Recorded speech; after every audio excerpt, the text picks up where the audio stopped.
नमस्कार. मुरंबा या माझ्या चॅनलवर आपलं खूप खूप स्वागत आहे. आज मी एक गरमागरम सूप बनवते. सूप म्हटलं की आपला तो पदार्थ अतिशय आवडतो. सगळ्यांनाच सूप फार आवडतं. पण आपण काय करतो, रेस्टॉरंटमध्ये जातो आणि सूप मागवतो आणि ते पीत असतो. पण ते सूप आपण घरच्या घरी केले, काय काय सूप तर इतकी सोपी असतात, इझी असतात, करायला छान असतात. ते आपण घरी करू शकतो. तर त्यापैकी एक सूप मी दाखवते. आज मी दाखवते शेवगाच्या शेंगांचं सूप. हे सूप अतिशय चविष्ट आहे आणि पौष्टिक आहे आणि अतिशय कमी पदार्थांमध्ये होतं, झटपट होतं. तर आता बघूया शेवगाच्या शेंगाच्या सुपाला काय काय लागणार आहे आणि कसं करायचं ते. इथे मी घेतलंय मुख्य इन्ग्रेडियंट शेवग्याच्या शेंगा. यामध्ये 3 शेंगा घेतल्या मध्यम आकाराच्या पण जाडसर. नंतर मी घेतला एक मध्यम आकाराचा कांदा मोठ्या मोठ्या फोडी करून घेतला. 4 ते 5 लसूणच्या कळ्या आणि एक मध्यम आकाराचा टोमॅटो आणि 2 टेबलस्पून मी मुगाची डाळ घेतली आहे. त्याने थोडासा आपला दाटपणा येईल सुपाला आणि मुगाची डाळ पौष्टिक असते, हलकी असते पचायलाही. त्यामुळे त्याच्यात कॉर्नफ्लॉवर किंवा हे घालणार नाही आहे. त्यामुळे मुगाच्या डाळीचा आपल्याला या सुपामध्ये उपयोग करायचा. आणि मुख्य म्हणजे दुसरं एक सांगता येईल, या सुपामध्ये मी स्ट्रॉंग असे फ्लेवर्स किंवा मसाले असे काहीच टाकलेले नाही. अतिशय सोपी आणि सरळ पद्धत आहे.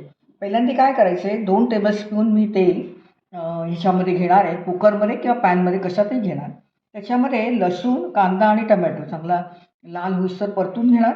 तो परतला की मुगाची डाळ थोडीशी परतून घेणार आणि ते नंतर ह्या शेवग्याच्या शेंगा ज्या धुवून घ्यायच्या आहेत अजून मी घेणार आहे, त्या शेवग्याच्या शेंगा टाकायच्या. 2 ग्लास पाणी टाकायचं आणि मग 3-4 शिट्या कुकरमधनं काढून घ्यायच्या. मग बघूया पुढे कसं करायचं ते. हे बघा तेल तापलंय, 1 टेबलस्पून घेतलंय. आता लसूण पाकळ्या आणि कांदा परतून घेते. दोन्ही एकदम टाकलं तरी हरकत नाही. हे थोडंसं परतून घेऊन मग टोमॅटो परतून घेते. हे बघा कांदा आणि लसूण चांगला परतून घेतला. तो परतला ना म्हणजे मग कांद्याचा जो कच्चटपणा आहे तो लागत नाही आणि जास्त छान लागतं. आता याच्यामध्ये मी टोमॅटो टाकते, ते पण परतून घेते. ते परतले गेले की मग मुगाची डाळ टाकून ती पण परतून घ्यावी.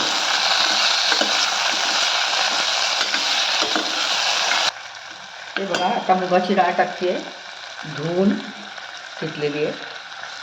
ती जरा परतून घेऊन शेवग्याच्या शेंगा आणि ते भिजेल तेवढं पाणी टाकायचं आणि 2 शिट्या काढायच्या. जास्त पाणी नाही टाकायचं, नाही तर मग कुकरच्या बाहेर येऊ शकतं. त्यामुळे आता मी शेवग्याच्या शेंगा टाकते, पाणी टाकते आणि कुकर बंद करून 2-3 शिट्या काढते.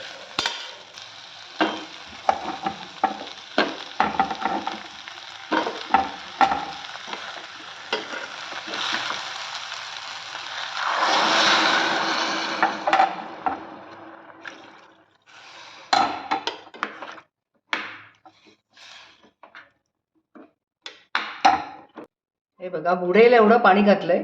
आता मी झाकण लावून त्याला शिट्या काढते. हे बघा झालंय 3-4 शिट्या करून बंद केलंय कुकर. आता बघूया कसं झालंय ते. छान शिजलंय. तर हे मी गाळून घेते म्हणजे पाणी खाली जाईल आपलं, मग वर राहील. त्याचं काय करायचं ते बघूया.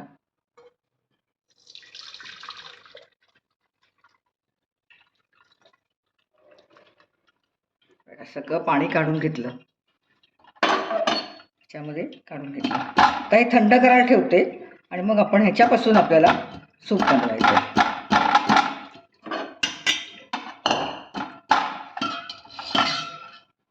हे खाली पाणी याला सुपायला लागणार आहे आपल्याला आणि वरचा गर. हे बघा आपण मगाशी शिजवलं होतं ना कुकरमधनं, त्याचा गर काढून घेतला, त्या मिक्सरच्या भांड्यात घातलाय आणि खालचं जे स्टॉक उरलंय ते ह्याच्यामध्ये गाळून घेतल्यामुळे ते उरलंय. ते आपल्याला वापरायचं, टाकून नाही द्यायचं. ह्याच्यामध्ये आता 1-2दा मिक्सर फिरवून घेते म्हणजे हे सगळं मिक्स होईल, त्याचा गर छान निघेल आणि मग आपण ते पुन्हा गाळून घ्यायचं. हा स्टॉक ह्याच्यासाठी वापरायचा आहे. एका मिक्सरमधनं काढलं आहे, चांगलं मऊ झालं आहे. आता हे गाळून घेते. आपलं गाळायचं जे सूप गाळणं असतं त्याने गाळून घेते. मध्ये मध्ये पाणी घालून खाली गाळून घ्यायचं. ते चोथा फक्त वर राहील. त्याच्यात थोडं पाणी घालते. हे सगळं पाणी ह्याच्यामध्ये टाकायचं, गाळून घ्यायचं ते.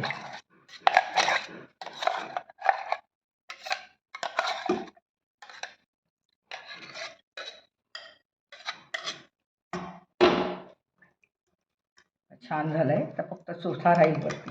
तर मी सगळं थोडं थोडं पाणी घालत जायचं आणि सगळं खालती सुपासाठी जे आपल्याला पाहिजे ते निघेल. ते मी काढून घेते आता. हे बघा सूप गाळून तयार झालं आहे. एवढा चोथा निघाला छान, म्हणजे शेवग्याच्या शेंगांचा. आणि खाली छान गर आणि घट्ट व्यवस्थित झालं आहे बघा. मला हवं तसं मी घट्ट केलं आहे. तुम्हाला हवं तर अजून पाणी घालू शकता. आता ह्याच्यामध्ये मी मीठ चवीप्रमाणे, मिरपूड, कोथिंबीर घालणार आहे आणि थोडंसं बटर घालून हे सूप उकळणार आहे. आता इथे मी मुगाची डाळ घातली आहे. तुम्ही मसुरीची डाळ घालू शकता किंवा तुम्ही दुधी घालू शकता, गाजर घालू शकता. दाटपणासाठी कॉर्नफ्लॉवरपेक्षा भाज्या जर टाकल्या तर जास्त पौष्टिक होईल. तर तसं तुम्ही करू शकता. पण आता हे मी उकळायला ठेवते आणि मग उकळी आली की मग आपण सर्व करूया. हे बघा छान उकळी आली आहे. त्याच्यात मिरपूड घातली. आता तुम्हाला हवं तर त्याच्यावर लिंबू पिळू शकता, पण मी नाही पिळलेलं. तर मी काढून घेते बाऊलमध्ये. हे बघा गरमागरम शेवग्याच्या शेंगांचं सूप तयार आहे. कसं दिसतंय बघा, सुंदर झालं आहे. हे ह्या मटेरियलमध्ये म्हणजे मी जेवढं प्रमाण सांगितलं त्याच्यामध्ये साधारण 4 जणांना पुरेल एवढं सूप होईल. आता ह्याच्यामध्ये मी थोडीशी मिरपूड टाकते. आतमध्ये मी टाकलेलीच आहे, पण तरी मिरपूड टाकते थोडी. आपल्याला कमी जास्त करू शकता तुम्ही.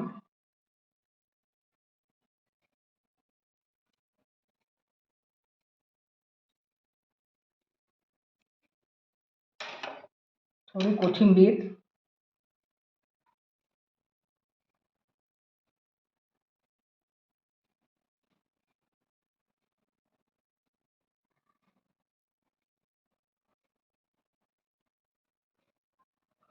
आणि थोडंसं चिली फ्लेक्स.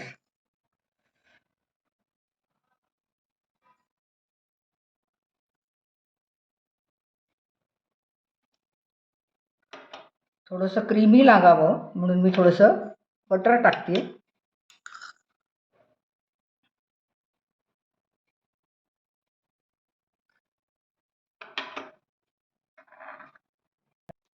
हे बघा गरमागरम शेवगाच्या शेंगापासून केलेलं सूप तुम्हाला आज मी दाखवलं कसं करायचं ते. नक्कीच तुम्ही करून बघा. ही रेसिपी तुम्हाला आवडली असेल तर लाईक करा. शेवटपर्यंत बघितलीच असेल तुम्ही. लाईक करा, शेअर करा सगळ्यांमध्ये आणि माझ्या चॅनलला सबस्क्राईब मात्र नक्कीच करा. धन्यवाद.